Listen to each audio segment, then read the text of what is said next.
Well, good evening, everybody. My name is Tyson Moore, and I wanted to welcome you out to our How Money Works event.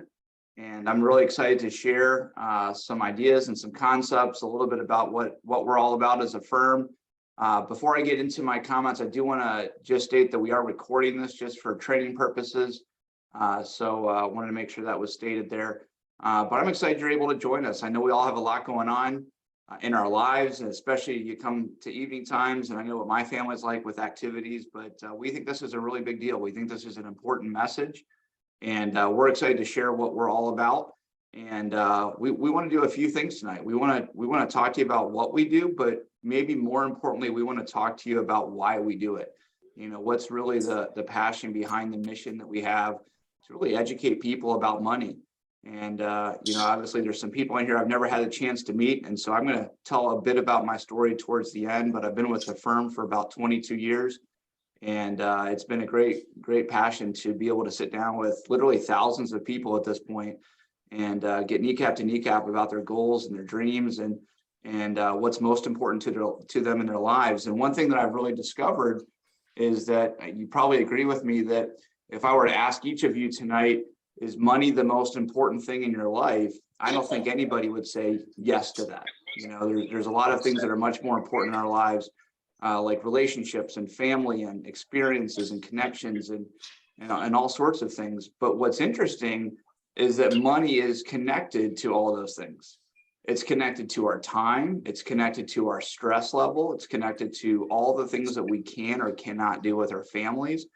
And it's become an incredible passion of mine to help unlock some of these things that people are stuck with and put them on a path of financial prosperity through just understanding some strategies that frankly we don't teach in school. And so we want to hit this from a couple different angles tonight. We want to talk to you a little bit about what our mission is, to educate people about how money works so they can dream again.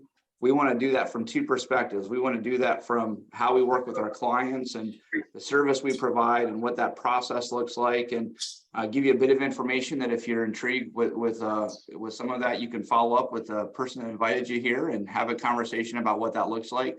We also want to talk to you about our expansion plans and how we're growing as a company, because frankly, we just need more boots on the ground to get this information out to people. And so how we're going to do that is I'm going to be speaking a bit towards the end. But I'm going to introduce a great business partner of mine, Alec Falkenberg, here right now. Alec's been in business with us for a number of years now. He's had tremendous success with us, and at a relatively young age has been able to influence a lot of families and make a huge impact out there. And it's been a privilege of mine to be able to see his progression from a college student to a full, experienced entrepreneur. And he's going to share a little bit about kind of what we're doing for people and go through some of our concepts. And so I want to go ahead and turn it over to you, Alec. Take it away. Yeah, thank you so much, Tyson. Really happy to share some information with you all tonight. So like Tyson said, I've been in business now for a little over 5 years. So what I want to talk to you about tonight is who we are and then how we're helping people on the client side. So let's start with who we are. We are WealthWave. We call ourselves the How Money Works company. Why that is our mission is centered and focused on financial literacy. So our mission is to stamp out financial literacy so that families can dream again. What does that mean? When we have met with people on a day-to-day basis, we are finding out and coming to the conclusion that our industry and our value to our clients is not picking the right stock at the right time or doing high-level things like that. The majority of America does not understand what money is and how it works. And because of that, they are financially illiterate. And because of that, then families have to stop dreaming because they are making sacrifices in their lives. So our mission is to disrupt that chain. We want to teach people what money is and help families dream again. Think about your own family. Are there times in your life that you've had to make sacrifices because of finances? Maybe not able to take a vacation or take the dream vacation, or making certain limitations in your life because of money. We want to reverse that. We want to help people make a positive change in their life financially. So moving forward, what does this look like and what does that mean? Financial literacy, I think from an intangible standpoint, is a stress. Are you stressed about money at times? Look at the guy on the picture here. I think it's pretty easy to see someone that maybe is stressed about their money, figuring out how to pay their bills. We can see here on the screen some statistics, what this looks like numerically and financially. People don't have enough money in the bank. Nearly half of America does not have enough money in the bank to cover a $400 emergency. Imagine if something came up unexpected and we had to go into debt just to pay a $400 emergency. We want to make sure that we are making the right decisions with our money, covering our bases and making sure we're doing the right things. Student loan borrowers, obviously right now we are in forbearance. However, before COVID hit and before we were able to take that pause, again, nearly half of America, or at least those that had student loans, were not actively making payments. Because of that, people are racking up debt, letting it accumulate, and they are not letting money work for them. It's working against them. And that's the same as it is with credit cards. People are racking up credit cards. The average person has over $9,000 in credit card debt. If you are in that boat, we understand, but we are here to help you out with that. And then to cap it all off, 1 in 3 Americans have zero retirement savings. 1 in 3 people have nothing prepared for their financial future. We want to combat that. We want to make a positive change there. So what we are looking to do is disrupt our industry and start with education. Almost all of our industry completely bypasses the education factor of what we do here. We are looking to make change there. So we start with education first. What does that mean? The screen that we're looking at here, the How Money Works, Stop Being a Sucker. This is a book that we give to everyone we talk to. I have a degree in financial services. A little of my story, I got the degree in finance. And the day I walked across the stage for my graduation, I realized I didn't know anything about money. This is a book that we give out to everyone we talk to, and it's about 120 pages. It's written like a comic book. This taught me more about money than my 4-year degree. Nothing wrong with college, but this is exactly what I needed to be well-equipped and prepared. And the clients and people that we talk to, we give this book to you so that you feel more confident about your finances.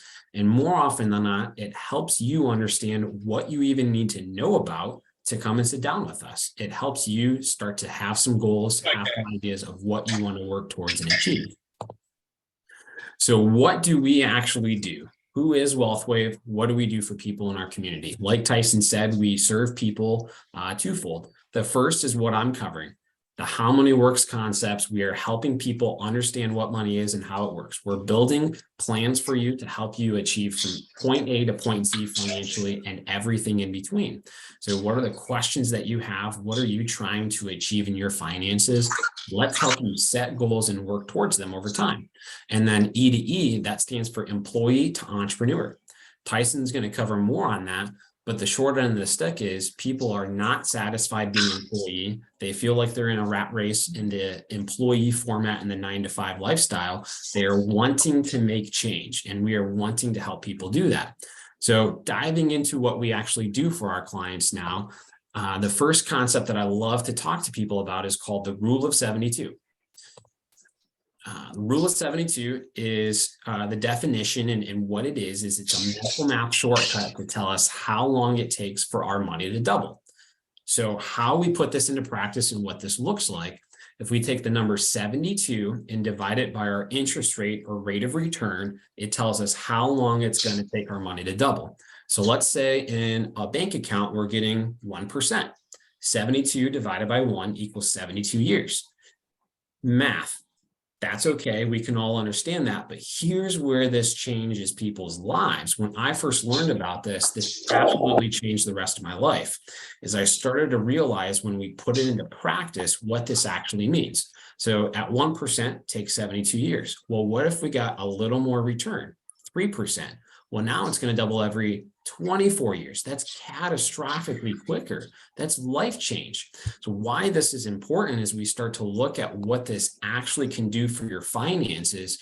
This is an example here. A person gets a $10,000 inheritance. She puts that money away. And based on those rates of return over time, she looks at age 67 to find out what that accumulates to.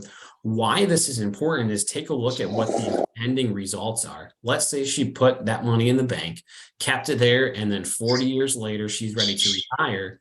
That $10,000 turned into 16,000. That's not helping anybody at all. That money was safe, but it was also completely unaffected or unchanged over the time.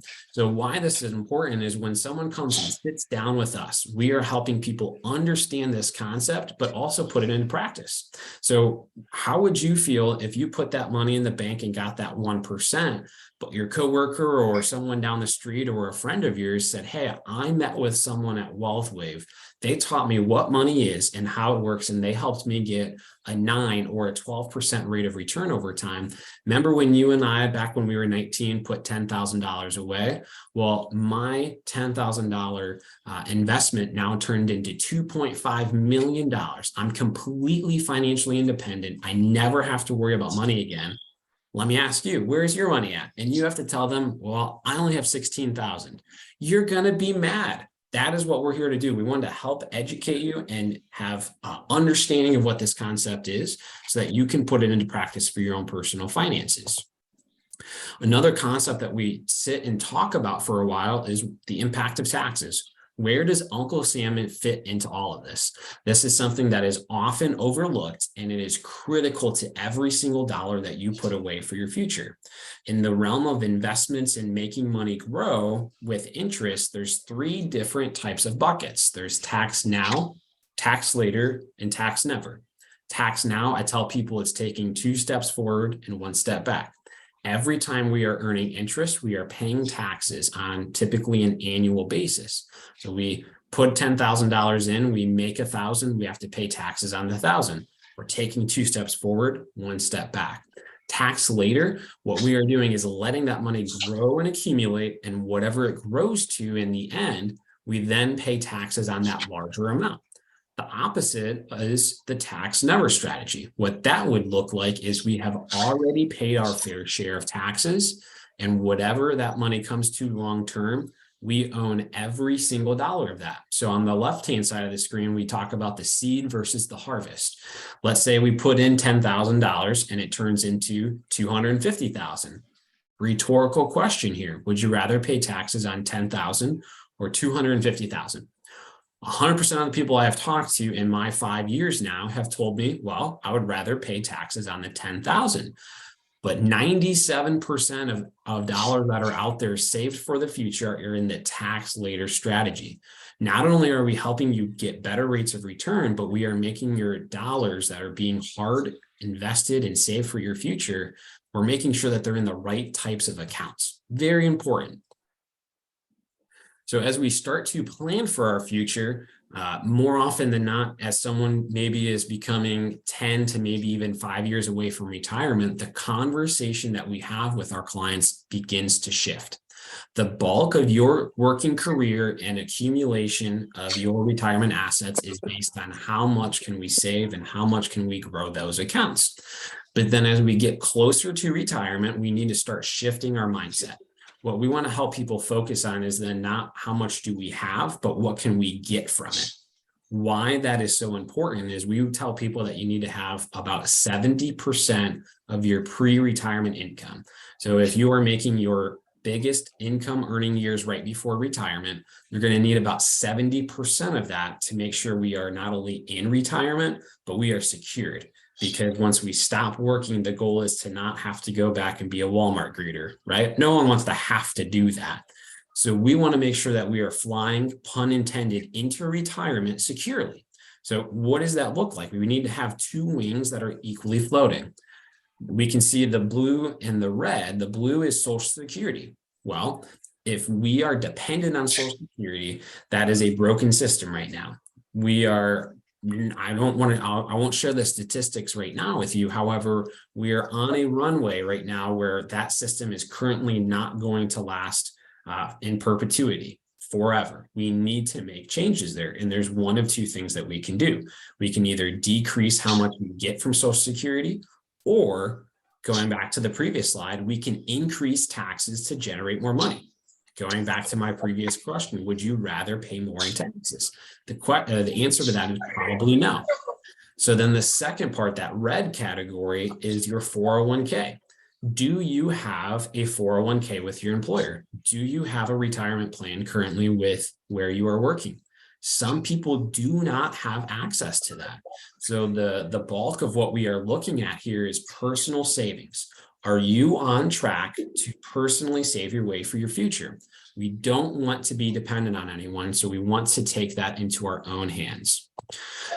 So the last concept I'll talk about is what we call the time value of money. To me, this is one of the most valuable slides and pieces of information that we can share with you, because this broke down a lot of barriers for me personally. When I grew up, I was not around money. I did not grow in a household where we openly talked about money. So my view of money and my relationship with money was very skewed negatively. I did not understand what money was. And I always had a mindset that people that were wealthy, you just had to get lucky, or you had to get inheritance, or you had to be wealthy to get wealthy. And what this slide is showing us is that that is not the case. I'm 28. I got started here when I was 22. What I loved when I got started was teaching this concept to people that were my age at the time. What this is telling us is, what do you need to save on a monthly basis to be able to get to $1 million by age 67? This is assuming a 9% rate of return, not a guaranteed rate, but it's a very possible and plausible rate of return, but it's helpful to give us a reasonable view moving forward. So let's say you're 25 years old. You've just graduated college. You're barely into the workforce. Well, those people that I've talked to, when I did approach them, they said, well, Alec, I'm making 50 grand a year. I'm invincible. I don't need to save for my future. I'm already making all the money. I don't need to save that $178. Well, now the people that I'm talking to, they're coming back to me at age 30, 35, 40, and they say, you know what, Alec, I really wish someone would have told me this 10, 15 years ago. I really wish someone would have showed me why this was important, because I'm 35 years old now, and the student loans that I had when I graduated college, well, those are actually still around. And I did get married, and then we bought a house. Now we got the mortgage. Now we got a couple of kids. We've got a couple cars that we're paying on, and we're actually drowning in debt right now. But, I do have about $100. Is that going to get me financially free? Well, if we're 35 years old, we are way behind the 8 ball. We already missed out on 15 plus years of saving opportunity. That is why it's so important. The only non-renewable resource here is time. But what I also like to reflect on is, maybe you are coming to us at 35, 40, 45, and you have never saved anything for your future. Doing something is vastly more than nothing. Now, the question is, how do we find out? Can we save $451? Can we save $100? Can we save $1,000? How we go about finding that number is walking through our client process. So our client process is what we call the 7 money milestones. Well, like I said, milestone number 1 is education. What we want to make sure that we are doing when we are sitting down with folks is understanding where they are, what they understand about money already. So we walk through some financial education topics, walking through the rule of 72, talking about taxes, talking about some of the other subjects we haven't been able to get to tonight, but making sure we are on the same page. What do you know about money, and what do we need to teach you before we really dive into steps 2 through 7? Why? Because it's so important that you feel part of this process and you feel confident about the decisions that you are making with your finances. So then, walking into steps 2 through 7, proper protection. Do you have life insurance? Do you even know what life insurance is? Do you understand why it's important? Do you need it? Some people need life insurance. Some people that we talk to, in that current season, it's not the time. So we want to walk through and discover, do we need some? And then from there, what type, how much, for how long? We need to walk through those concepts. Then going into steps 3, 4, and 5, I consider those the foundation. Imagine building a house.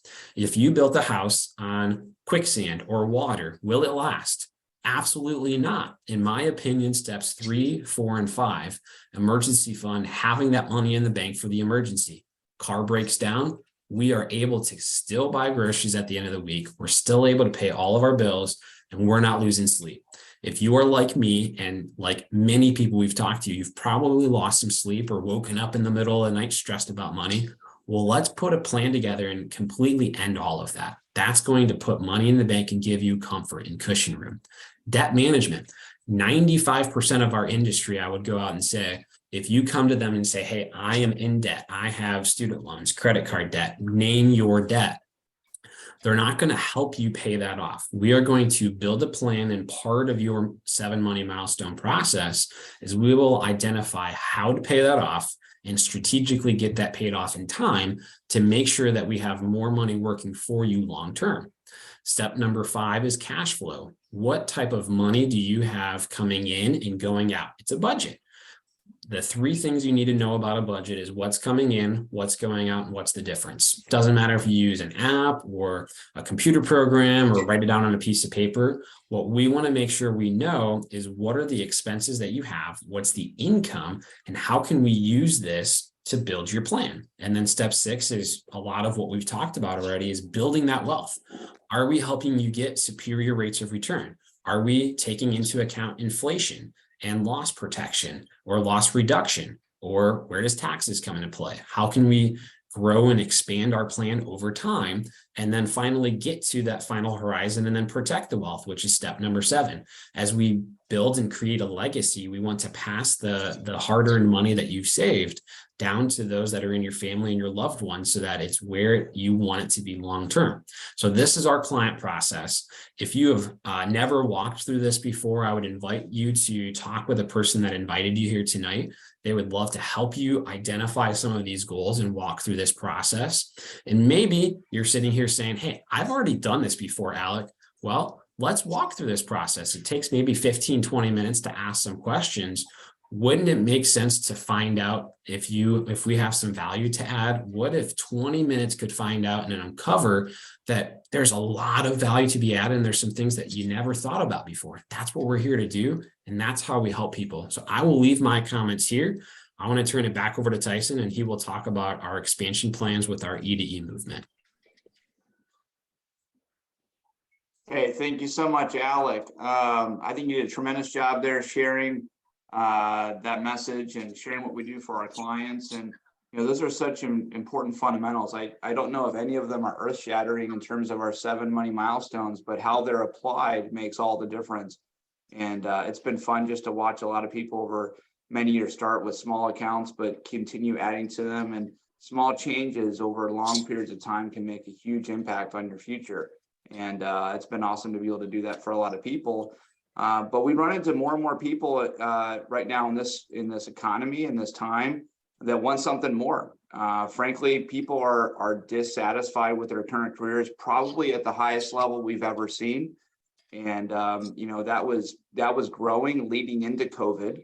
COVID kind of accelerated all sorts of things in our lives, technology-wise, and it gave a lot of people a chance to maybe kind of reconsider the path they're on. And it gave a lot of people a taste of a little bit more freedom and flexibility. Of course, I'm talking about the positive side of it here. We all understand there were some negatives. It gave a lot of people a taste of working from home. It gave a lot of people a taste of controlling a bit more of their time. And so it led to a lot of innovations out there in the world. And it's led to people maybe rethinking, hey, could I do something that I could control more of my time, have a little bit more energy to do things I want to do, maybe make a bigger impact. And then all of a sudden we go into what, let's just call what this is right now, probably a recession. Nobody can seem to agree on what the definition of a recession anymore, but there's no doubt the layoffs are mounting. I've talked to 4 people in the last week personally that have been laid off, either them or their spouse in the last 10 days have been laid off. And I think more and more people are getting to a stage where, having the security of my paycheck in a place that I can't control, that's an unsettling place to be. And we want to give you an option to think about, because as we're having this conversation with more and more people, we're finding people are receptive to a few things that we're doing on the career side, because what we're doing is we're advocating for building entrepreneurs. I think a lot of people have a goal and an interest in being entrepreneurs. The Shark Tank started this phenomenon whenever that started out maybe 12 or 13 years ago. But how do you do it? Where do you start? And do you have any coaching and mentorship alongside of it? So a lot of people have this desire. They just kind of don't know where to start, or maybe they tell themselves, hey, if something comes along, maybe I'll consider it. Well, this might just be something for you to consider. And so as we talk a little bit about what we're doing here, kind of cover that a little bit. I think in our culture, plan A all this time was a promotion. I'm kind of stuck paycheck to paycheck, and we're not where we want to be, but if I can get that promotion, we'll be able to get ahead. But that's all ultimately not always in your control. Things can get very political in jobs and those kind of things. And so plan B has always historically been, well, I'm just going to get a new job.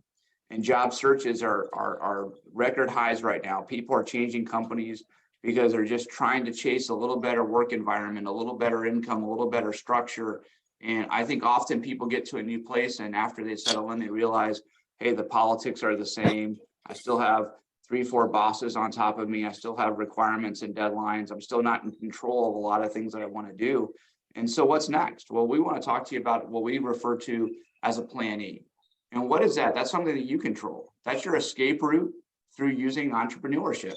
And what's interesting is we equip a lot of people to become very successful business owners with our company because we have such a mission-oriented part of our firm, right? There's such a huge need for what we do. It's created this enormous opportunity to bring people on board and have them become financial educators with our company. And so I think ultimately it allows us to start thinking about things a little bit differently. I think a lot of times when I was coming out of school back in the early 2000s, my generation growing up kind of in the 90s was very money motivated. A lot of my peers were chasing the highest income they could find. And even if it's not quite what they wanted to do, hey, this job pays $8,000, $10,000 more than this other job. And I think what's happened over the last few recessions in this generation is people are a lot more purpose oriented now. I think that's one of the things I'm most enthusiastic about our younger generations coming up. But I think a lot of people are caring more now about who they work with. What's the purpose behind what they do? Is there significance? Is there meaning in what I'm doing? Am I actually making a difference or an impact? Or am I just kind of, moving numbers from one column over to the other, so to speak? And I think that's got a lot of people thinking about what would that look like? And I think a lot of people historically have had to make a choice.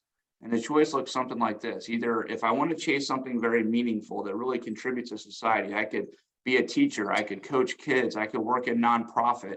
There's a lot of purpose-oriented career paths out there, but often they come at the expense of very low income, maybe low job security, no retirement benefits, no real future there.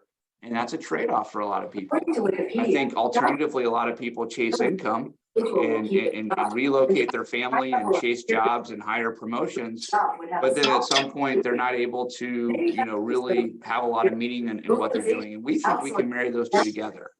And technology, to name a few. Sorry, I think we got somebody in the background there. And so ultimately, we want to talk about what a plan E with us looks like, right? Well, number one, we're building an army of educators, and we want to reframe what financial services looks like for people. I think our industry in the past has been very kind of hard to approach. It's been very elitist. I think every brochure that a mutual fund company in the last 30, 40 years has put out is some sort of couple walking on a beach or driving in a convertible. And that just doesn't resonate with everybody, right? A lot of people say, hey, I can't, participate in that industry. I don't have a certain kind of background or training. I didn't go to the right school. I don't know enough about the stock market or money. And, I don't want to wear a suit and tie every day. I don't want to watch the stock market all day. All these kind of beliefs that people have had, but ultimately our business looks very different than that. My day every day is full of conversations like this, talking to people about what we do for people, talking about financial concepts, meeting them where they're at, and helping them make some decisions to get their futures on track. It's been a really fun process that ultimately, beyond what we'll cover tonight, we outsource a lot of the technical aspect of what we do. I don't watch the market all day. I don't trade stocks. I don't do some of these things. I educate people on fundamentals, and we can go out and we can find the best solutions the entire industry has to offer and bring them to the table for our clients. And so we're looking for educators. We're looking for people that want to join our mission, go out there and help connect with people, because ultimately people out there are going to work with somebody that they trust. and we live in a world where we're inundated with social media advertising. And of course, other forms of advertising have been around forever. And, you might buy a new shirt or some, novel product on a Facebook ad, but are you gonna trust your 401k rollover to something you see on Instagram? Likely not. Are people going to go out and figure out how much life insurance they need on their own and go do that on the internet? Likely not. Everybody's got some adopters that are do-it-yourselfer kind of people. Every industry does.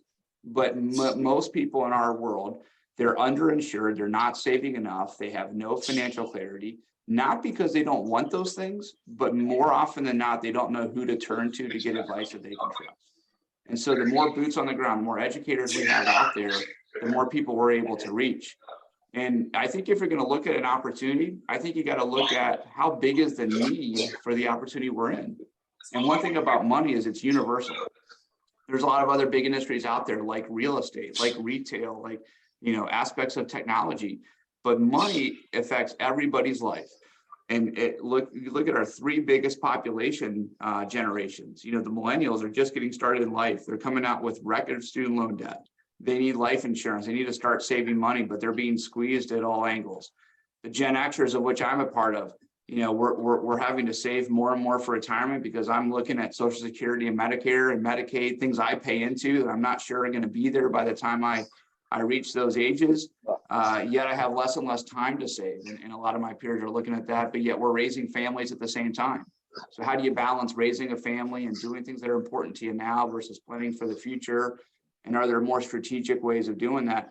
And then, of course, the baby boomers. We have over 11,000 people every single day turn age 65 in our country. At one point was our biggest generation. And that is transforming the landscape of retirement planning. They're living longer and longer through obviously advancements in quality of life and medicine. And it's bringing challenges that we've never had to think about. Like what happens if I'm retired for 30 years or 40 years? And there's a bunch of stats out there where if a couple reaches age 65, the odds of at least one of them making it to 95 are greater than 50%. And those numbers are only increasing. And so people are going to have a strain on, hey, what happens with inflation? What happens with my medical costs long term? What happens if, this retirement fund doesn't last my whole life? And so we have answers to a lot of those questions. And it's really neat to sit down with people and be able to share some of these solutions with them. And so when people come on board with us, we equip them with lots of tools to get started. First of all, our world is digital. And so we have a whole digital marketing system of websites and blog posts and email campaigns. Alec mentioned our book. That really stands out, an analog kind of product in a digital world. We've had a lot of traction with that. All of these tools are to help us communicate this message of, hey, let's have a conversation about your finances and about your goals and help you make some shifts to get them on the right direction. And so it's enabled us to reach a lot more people, have a lot more conversations, and frankly, speed up the learning curve that somebody that joins our firm has to go out and start being effective. We invest heavily in training for people, right? We have our own broadcast studio, and constantly, almost every day of the week, there's Zoom trainings and broadcasts and podcasts you can tune into. And it's not just about financial services, it's about personal development. It's about, leadership growth, all kinds of things. I think if we build people, your business is going to follow. And so it's been fun to go on that journey with a lot of people. And of course, I've been a benefactor of being able to go through a lot of personal development in my own life. And so we're able to move a lot faster because we can reach people digitally. This meeting right now is a great example. Earlier in my career, we would do events similar to this in our office. And we would actually, believe it or not, ask people to put on a suit and tie or kind of formal dress and come down and spend a couple hours. By the time you leave your house, come, do a little networking, sit through a meeting, have a snack, go home. Like it was a 2.5 hour process for somebody. And now we can hop on a Zoom call for, 30, 35 minutes and communicate a very similar message. And again, the goal tonight is just to kind of fly over what we do. And if you have an interest, we'll talk about some follow-up options at the end. But what this is doing is it's accelerating our campaign. It's accelerating our ability to communicate and connect with people and really meet them where they're at. And so this career has been able to do some really fun things for my family. It's been able to help a lot of people on our team go and accomplish a lot of dreams because it's a very financially rewarding career, but frankly, to be able for my wife and I, she used to be a school teacher. We have 4 children. And so she quote unquote retired from school teaching 8 years ago, and she's as busy as anybody I know, but we're able to live life on our terms and have kind of this idea that I talked about earlier, where we can have a very sizable income and total financial freedom in our life, but at the same time control all of our time and travel. We take our kids, frankly, all over the world and do some really incredible experiences, and then at the same time have incredible meaning and significance and connection with people as we're being able to help people on their journeys, both on their financial journeys as clients, and for maybe some of the right people that are interested or maybe a good fit have been able to partner up with us, like Alec has, like dozens of others have come on our team. And we have many people on our team earning, frankly, 6 and multiple 6-figure incomes with us by educating families about how money works. And so it's just a really fun business that's just in many ways getting started. And that leads us to this really final slide of how you can participate with our company. I think Alec did a tremendous job as talking about what we do for our clients and what our 7 money milestone process looks like. And it's not just the information, it's the information along with an advisor that can help you implement these things and access the right strategies. You know, if information was the answer to some goal you have in life, there's a real fun book out there called If Information Was the Answer, We'd All Be Rich, Skinny, and Happy, right? But the reality is it's not just the information. Everybody knows they got to save money. Everybody knows they generally need more life insurance, should pay less in taxes and all that, but they just don't know how to go about doing it. And so having the advice, having somebody partner up along with you in that journey and bring things to the table that you can't access on a retail basis is very important. And then for the right person, if you just want to even have a conversation, hey, maybe to kick the tires, I'm not sure if that career thing you're talking about is for me, but maybe we should at least have a conversation. We would welcome that. And the person that invited you to this event here can certainly set up a follow-up invitation with one of our senior leaders, a follow-up meeting where we can have a conversation there. And believe it or not, if I had 45 minutes to go longer, I could tell you some amazing stories of people that, I mean, we've got former school teachers and factory workers and college students and all sorts of people from different backgrounds that have come on board our firm and are having monster success and major influence and have gone through personal and career development that I've just yet to see anywhere else outside of our firm in the business world. And so it's been really fun. And you might be able to guess I'm very passionate about what we do. I'm very confident in what we can do for people because I've seen so much results over the past 22 years. And so that can start on a part-time basis where you don't have to make this big risky career transition.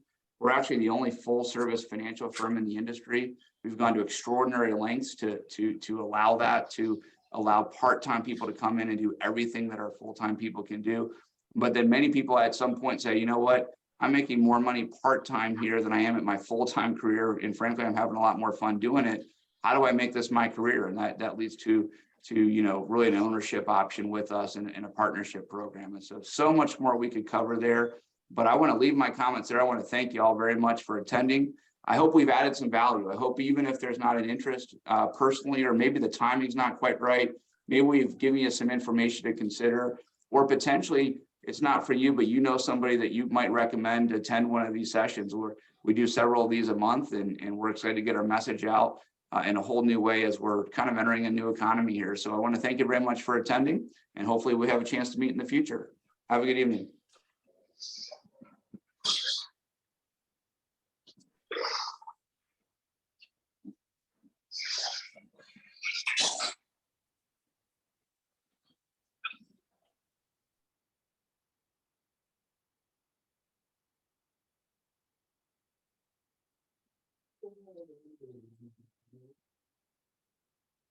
Okay.